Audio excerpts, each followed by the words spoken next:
근데 나는 일본 태도를 보면 이게 이제 괘씸하기 이를 지금 이제 갑질을 본격적으로 하는 건데 네. 나는 반성 안 하는 일본에 대해서 반성사가 기대 안 해. 그거 기대 안 할 한다. 놈들이 아니야. 음. 근데 이렇게 귀한 거를 갖다가 줘도 네. 아리가도 고자이마스 음. 이 말을 안 해. 음. 감사할 줄을 모르네. 완전 이제 고자세로 가는. 대신 저기 도쿄에 그 오므라이스 네. 그거 사줄게. 돈가스 사줄게. 네, 맛집. 도쿄 맛집. 네. 만찬 하루에 2번 해줄게. 이건 해줘. 예. 이거야 대가가. 그 왜 하나도 없어. 최소한 말로라도 네. 사의를 표명한다 이럴 수도 있는 건데 네. 지금 일본 언론이나 정부는 입 싹 닦어. 그거 희한하네요. 싹 닦어. 야. 그러니까 줄 때는 표정 관리하고 네.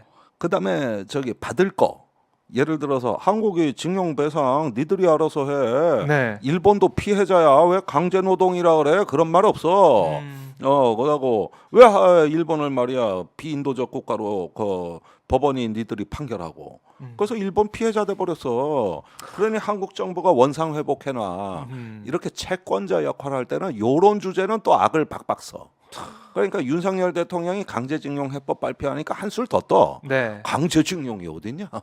하야시 외무상. 하야시 외무상. 그러니까 이게 딱 보니까 아. 엎드리면은 밟아버려.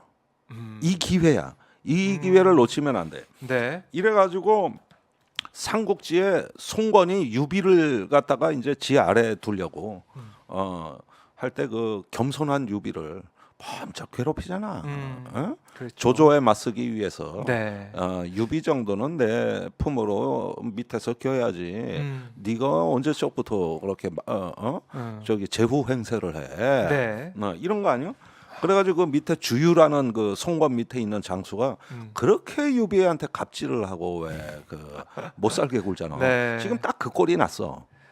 그러니까 너무 답답한 게 우리는 사실은 무장해제를 우리가 했잖아요. 먼저 했는데 그랬다면은 이 문제를 풀기 위해서 상식적으로 본다면 가해자라고 할 수 있는 일본이 뭐 한일 정상회담 하더라도 먼저 우리 나라에 와서 정상회담 하는 게 그게 상식적인데 근데 이게 우리가 얼마나 가요? 심각하냐면은 예. 나는 우리 국방부가 이런 윤석열 대통령의 그 뭐 완전히 퍼주기 하는 네, 거에 네. 찬성했을 리가 없다. 제대로 상식이 있는 군인이라면 네. 동맹국이 아닌 일본한테 이 기술 정보가 다 나간다는 거를 어떤 미친 군인이 찬성했겠냐고. 그러니까 지금 저기 국방부가 지금 얼이 빠진 거예요. 이러지도 군대에서도? 못하고 저러지도 네. 못하고. 그러니까 결국은 무슨 법적 근거로 일본에 이 정보를 넘기냐 해서 기자들이 질문을 했잖아. 출입 기자들이. 그러니까 PG가 나왔대. 그 프레스 가이던스라고 보도 지침이 나왔는데 네. 우린 모르고 외교부가 알아서 할 거다. 이러면서 떠넘기더라는 외교부로 거예요. 떠넘겼다. 떠넘기더라는 거야. 그러니까 이때부터 이제 앞으로 전개될 한일 간의 그 물밑 협상이라는 거는 네. 배상 문제가 아니에요. 야, 니들이 주기로 한 군사 정보 언제 줄 거야? 그렇게 우리 닭달을 하겠네요. 그리고 가만히 있으면 갖다 바친다는데 언제쯤 주실 겁니까? 아하. 이제 이런 형국으로 되는데 이게 몇백억 달러 가치야 지금. 몇백억 달러. 일본은 퍼죽이네요. 아무리 레이더 이지스함을 많이 그 구매해도 국방 예산 2배로 올려도 해결 안 되는 문제를 이거 해결을 해준 거고. 야. 그래가지고 한미일의 이 군대가 하나의 어떤 안보 공동체로 완전히 결속되면서 네. 일본의 안보 수건이 해결되는 거예요. 이 그 가치를 네. 이건 돈으로 환산이 불가능해. 우리가 생각을 못했던 이거 대형 부분인데. 사건이라고. 대형 사건, 그러면서 대형 사고를 이 문제에 대해서는 쑥 빼고 난 그러니까 언론이 이제 어이가 없는 게 이 네. 대한민국 언론이 얼마나 얼빠진 언론이냐면은 이번 정상회담 할 때 지소미아 정상화 얘기를 한대. 네네. 지소미아는 이미 활성화돼 가지고 돼 있죠. 다 돼 있는데 네. 그러니까 지소미아 얘기가 아닌 거야. 이건 지소미아에서 도저히 감당할 수 없는 예. 그 실시간 정보 공유를 얘기하는 거예요 지금. 이거 잘 몰랐던 부분인데 예. 김종대 교수님이 찝어주셨어요. 다 빠져나가죠. 됩니다. 야, 그러면은 국익이 어떻게 되는 이 겁니까? 저 이게? 북한의 위협이 있을 때 네. 이 한미일이 공동 대응한다고 했을 때 우리가 갖고 있는 독자적 정보력이 이 한미일의 안보 협력에서 한국이 주도권을 행사할 수 있는 지분이라고 이해하면 되는 거예요. 그렇죠. 우리가 근데 가지고 있는 카드인데 어떻게 이 보면 지분을 몽땅 다 넘기면 어떻게 되느냐? 우리는 뭐 없죠. 빈털터리 아닙니까? 우리가 이니셔티브가 없어져. 아, 그렇죠. 주도권. 주도권이 없죠. 주도권이 없어지는 거야.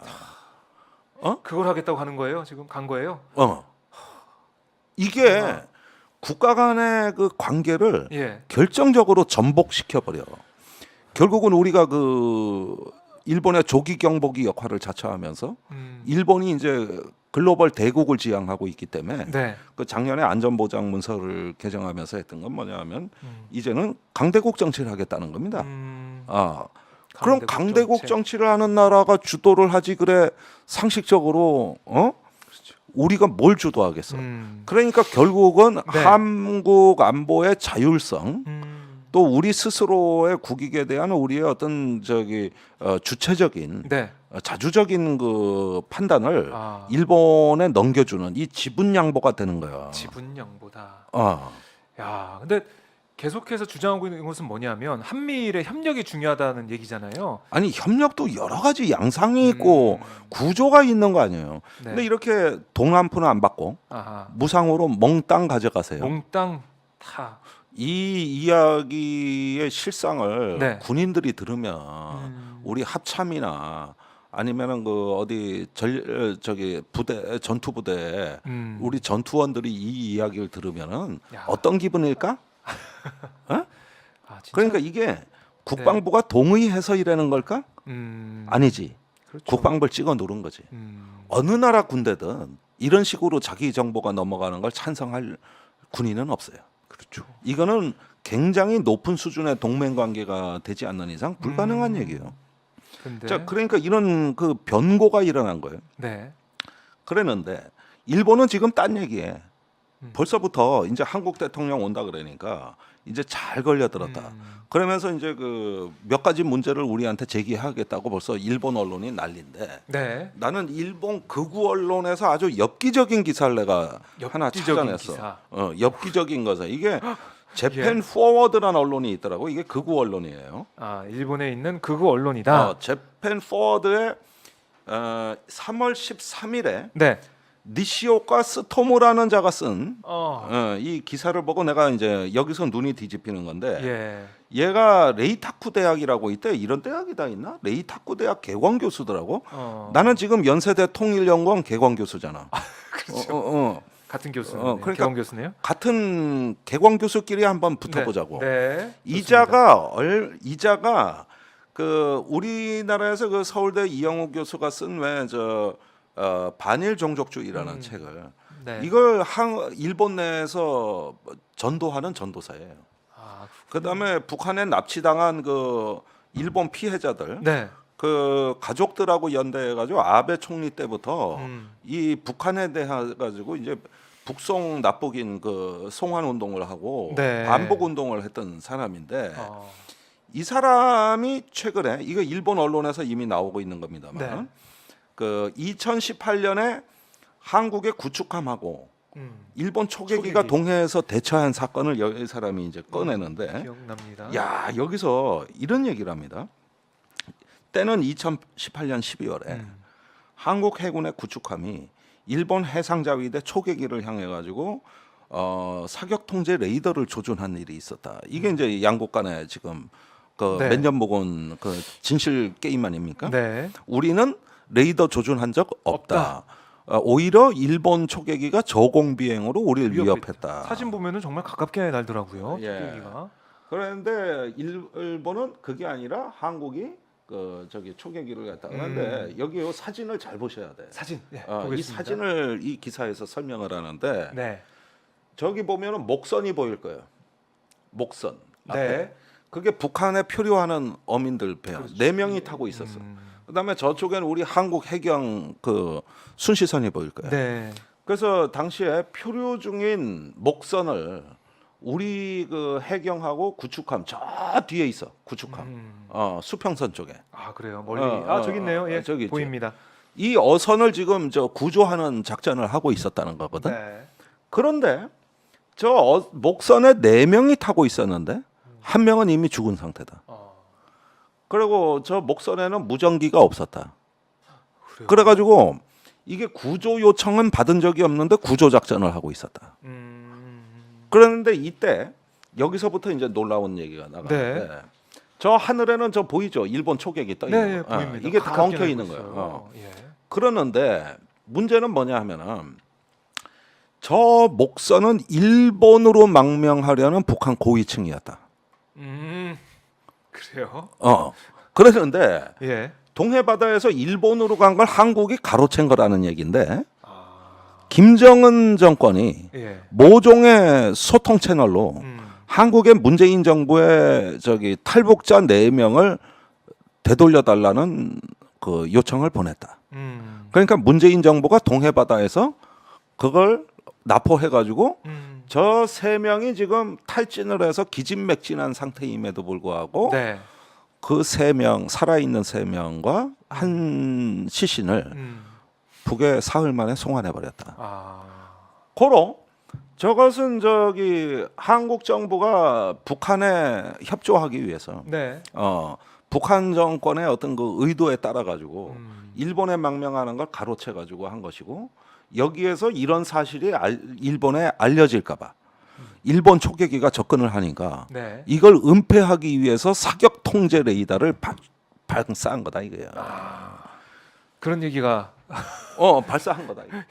그러니까 이 상상력은 네. 최근에 그 저기 동해에서 저기 북송어민 우리 그걸 갖고 윤석열 정부가 지금 기소했습니다. 기소했잖아요. 네. 그것의 버전 2라는 거지. 그러니까 그런 걸 보고 여기에다가 또 같은 프레임을 뒤집어 씌운 거예요. 그럼요. 일본 극우의 모습과 극우 언론의 이런 게 모습과. 일본 언론에 예. 지금 저기 한 군데가 아니라 계속 나왔어요. 그러니까 일본이 지금 이 사건의 저기 진실을 한국 정부에 규명하겠다고 하는 거는 네. 자 첫째 왜 납포했어? 둘째 왜 우리 초계기에 레이더 조준했어? 니들 숨기는 거 있지? 뭔가 숨기고 있지. 이제 자백해야지. 네. 사과해야지. 아하. 재발 방지해야지.